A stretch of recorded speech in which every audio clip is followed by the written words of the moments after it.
saya menyatakan, pertama, memohon maaf yang sebesar-besarnya dan setulus-tulusnya kepada Bapak Ketua Mahkamah Agung Republik Indonesia beserta jajaran-jajaran di bawahnya yang berada di lingkungan Mahkamah Agung Republik Indonesia. Yang kedua, saya bersama Pak Lecumanan juga, tadi dengan Pak Lecumanan juga maksud saya ya, minta maaf kepada Pak Mahkamah Agung.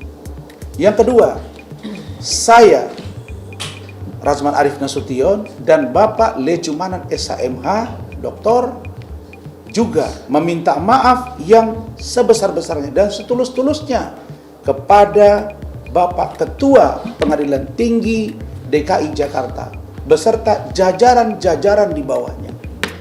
Yang ketiga, saya Razman Arif Nasution bersama Bapak Lecumanan SHMH Doktor juga meminta maaf kepada Bapak Ketua Pengadilan Negeri Jakarta Utara dan jajarannya, Dr. Ibrahim Palino SHMH, dan khususnya kepada Ibu Ketua Majelis Hakim Ibu Sofia Tambunan dan 2 anggota Majelis Hakim beserta panitra dan jajaran-jajaran yang ada di Pengadilan Negeri Jakarta Utara. Dan insya Allah seluruhnya akan kami taati, termasuk proses persidangan yang akan berlangsung pada tanggal 20 Februari 2025 mendatang. Saya akan sampaikan sikap ini kepada seluruh anggota tim malam ini, tim hukum, untuk taat. Kalaupun ada yang datang mendampingi, untuk taat. Dan kalau ada yang membuat kerusuhan, saya minta supaya ditindak secara hukum. Inilah sikap kami bersama dengan Pak Lecu, dan sekali lagi saya memohon maaf. Dan karena itu, terlepas dari proses yang sedang berlangsung saat ini, kami akan taati. Razman Nasution dan Firdaus, lihat semua kolom komen di medsos, Instagram, TikTok, dimanapun, semuanya menghujat kamu, menghujat kau begitu parah. Kasihan anak istrimu dan orang tuamu. Stop tampil di medsos kalau tujuan kamu untuk memperbaiki citra. Sudah terlambat. Yang kedua, kepada masyarakat, kepada para aparatur negara dan aparat hukum, dengan dibekukannya surat basnya Razman dan Firdaus oleh Pengadilan Tinggi atas restu Mahkamah Agung, maka Majelis Hakim berhak mengusir Razman dan Firdaus dari ruang sidang apabila bertindak dalam kapasitas sebagai pengacara. Seorang pengacara hanya bisa praktek sebagai pengacara kalau memiliki 2 surat. 1 kartu advokat, 1 lagi surat bas berita acara sumpah. Oke. Surat basnya dibekukan berarti tidak dianggap tidak bisa lagi dipakai sampai selama dibekukan.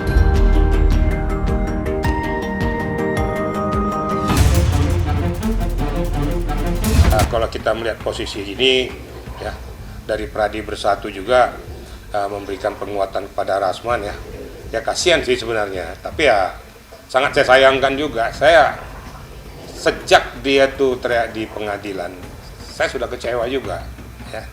Kenapa saya kecewa? Nggak perlu, itu kan merusak suasana yang ada di pengadilan, akhirnya tidak bisa berjalan dengan efektif kan gitu. Nah, ditambah lagi ya, saya sangat sesalkan sekali ngapain harus teriak-teriak ke Mahkamah Agung, ya. Jadi kontraproduktif, justru membuat jadi institusi yang punya kewenangan jadi ngambil langkah yang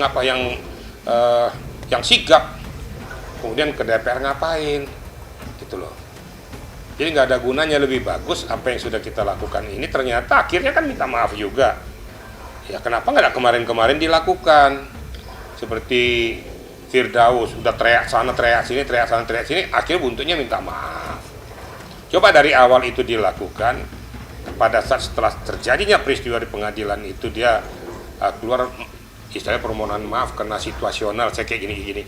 Mungkin menurut hemat saya mungkin dari Mahkamah Agung belum tentu untuk mencabut, tapi karena terus teriak-teriak, terus membahana terus mengakibatkan harga diri, harkat martabat daripada hakim di pengadilan itu jadi nggak ada. Ini perlu dikaji juga ya. Nah, perlu dilakukan pendalaman status daripada Rasman pada saat bersidang. Ini harus kita bisa pisahkan. Memang dia seorang pengacara, tapi statusnya dia pada saat bersidang kan sebagai terdakwa, bukan sebagai seorang pengacara, sebagai terdakwa loh. Bisa dipisahkan dengan Firdaus, dia sebagai kuasa hukumnya dengan kelompoknya, gitu loh. Nah, ini perlu kiranya pendalaman apa yang dipetik daripada Rasman, basnya dicabut pada saat itu dia sebagai terdakwa, tidak berkapasitas sebagai pengacara. Nah, ini perlu pendalaman juga. Tapi itu kan semua itu kan hak kekuatan dan kekuasaan di pengadilan tinggi. Komunikasi. Saya tegur dia. Karena saya kan jujur, saya bilang saya walaupun tidak muncul, saya memberikan supporting kepada dia tentang masalah di salah hukum. Tapi pada saat kejadian itu saya tegur, kamu laku jangan seperti itu. Jadi permohonan maaf tuh kamu lembut, tenang menghadapi orang itu. Nanti akibatnya sudah banyak orang nggak suka sama kamu, kemudian tindakanmu itu semakin banyak yang nggak suka. Sudahlah, rubah pribadimu, gitu loh. Supaya betul-betul jadi kau seorang lawyers yang benar, gitu loh. Nah, tapi saya harapkan juga kepada kita teman-teman semua ya, udahlah kita nggak bersih-bersih semua lah, nggak usah saling menjatuhkan sama pengacara ya. Kalau bisa diberikan supporting, suntikan kepada teman-teman kita yang kebetulan lalai ataupun sedikit menyimpang, berikan penguatan, berikan dorongan, jangan malah dijatuhkan, jangan malah dihancurkan. Ini juga nggak elok juga. Kembalikan pada saat kalau kamu menghadapi permasalahan itu bagaimana kira-kira. Marilah sama-sama kita berpikir lurus. Kita semuanya itu insan yang tidak juga sempurna semua. Saya tidak akan muncul. Kan dari awal, dari dulu saya udah ngomong ya. Tapi tertulis dalam buku puasa. Ada tertulis di situ ya. Gak elok juga kalau saya nanya pada situasi kayak gini ya. Terus katakan saya juga mundur, gak elok juga. Karena tidak, istilahnya tidak ada istilahnya apa ya kalau saya katakan, nggak ada dasar saya untuk mengatakan itu. Justru pada situasi kayak gini kita berikan dorongan kepada dia. Tentu dorongan untuk membangkitkan semangatnya dan dorongan juga untuk dia merubah sikap-sikapnya. Itu loh. Saya tidak setuju dengan sikap dia. Itu. Nah, justru orang jadi bukannya suka, jadi antipati bukan simpati. Tapi jangan dong kita meninggalkan gelanggang, itu nggak benar juga. Saya harus sportif. Kita dorong orang yang lagi kejebur, jangan kita ceburin, kita tinggalin. Itu kita nggak kesatria namanya. Tapi saya berharap mudah-mudahan ada kelembutan hati daripada Mahkamah Agung tuh melihat situasi itu. Dengan Rasman sudah melakukan permohonan minta maafnya, siapa tahu ada pintu terbuka dan lain sebagainya. Bagaimanapun kan itu juga pendaringan dia, ya. Dari sana dia mencari kehidupan. Ya, kita berharap semua itu bisa berjalan dengan baik. Kemudian Rasman, Firdaus dan yang lain-lain yang merasa kalau berhadapan dengan publik tuh kencang-kencang, cuap-cuap nggak jelas itu, nah, itu tolong dirubah lah. Karena pada saat kita berbicara itu akan kelihatan kadar ilmu kita. Ya. Apa lebih besar ilmu atau okol? Nah, orang kan akan menilai nanti di situ. Apa yang terjadi sebagaimana Anda yang lihat di media sosial, memang Laura dan ibunya alhamdulillah dalam keadaan baik-baik saja. Mereka kemarin sudah bertemu, mereka berpelukan dan yang seterusnya saya nggak perlu sampaikan. Yang jelas itulah yang saya katakan berkali-kali bahwa ini adalah hubungan anak dan ibu. Tidak mungkin akan putus karena mereka mempunyai hubungan darah yang tidak mungkin bisa diputuskan oleh apapun yang terjadi terhadap anak tersebut. Jadi itulah yang kita dapatkan dari peristiwa ini, di mana sekali lagi saya katakan bahwa apa yang dilakukan oleh Nikita Mirzani itu dalam rangka mencari, dalam rangka memberikan perlindungan, dalam rangka mencarikan keadilan terhadap anaknya yang mendapatkan sebuah kejadian yang menurut aturan hukum peristiwa itu adalah peristiwa yang diduga adalah peristiwa pidana. Jadi Nikita Bagaimana caranya memberikan perlindungan? Dia harus segera meminta perlindungan kepada negara supaya negara turun tangan melalui aparat penegak hukum.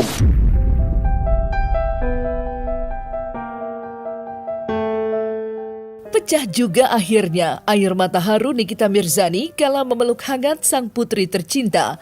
Begitu pula dengan Loli, senyum indah dan lebar nampak tak berhenti terlukis di wajahnya ketika melepas rindu dengan sang bunda. Apalagi dalam momen pertemuan itu, Loli pun bertemu kembali dengan kedua adik kecilnya yang begitu ia sayangi. Dan tak berhenti sampai di situ saja, ia pun tampak bercanda ria dengan Mail, walaupun sempat terlibat adu mulut beberapa waktu lalu. Lantas, seperti apa penjelasan Fahmi Bahmid tentang momen penuh haru yang terjadi dalam pertemuan pertama Laura dan Nikita Mirzani?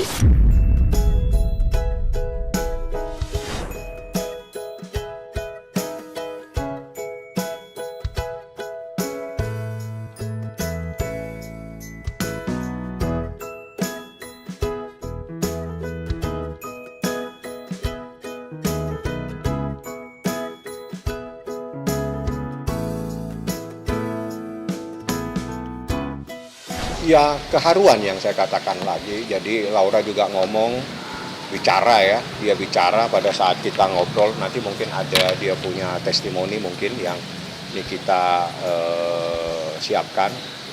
Ya, dia bilang, saya sempat terharu ya. Tiba-tiba ketemu dengan adik-adik saya yang sekian lama saya tidak pernah bertemu. Sekarang adik-adik saya sudah dewasa, dalam artian sudah besar. Sekian tahun saya tidak pernah tahu. Tiba-tiba saya ketemu kembali, saya bisa berpelukan dengan ibu saya sama mimi saya. Dia bilang dalam tangis yang dia dapatkan. Jadi keharuan ini saya tidak campur, saya tidak tanya. Bagaimanapun juga saya biarkan itu.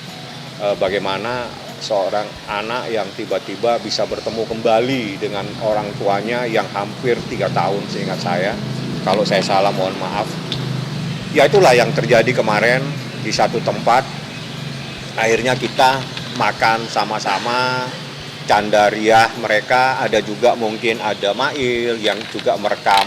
Itulah suasana keharuan. Bagaimana seorang anak yang sekian tahun tidak bertemu dengan ibunya, akhirnya bisa bertemu kembali. Dan kita berkali-kali di dalam media sosial akhir-akhir ini menyatakan Loli adalah anak, bukan anak yang durhaka. Dia anak yang baik, anak yang pinter, dan anak yang sangat saya sayangi. Itu adalah kalimat Nikita Mirzani. Dan bahkan dia minta kalau memang ada postingan-postingan terhadap Laura, Nikita mohon supaya dihapus. Kalau tidak salah seingat saya di dalam salah satu postingan seperti itu.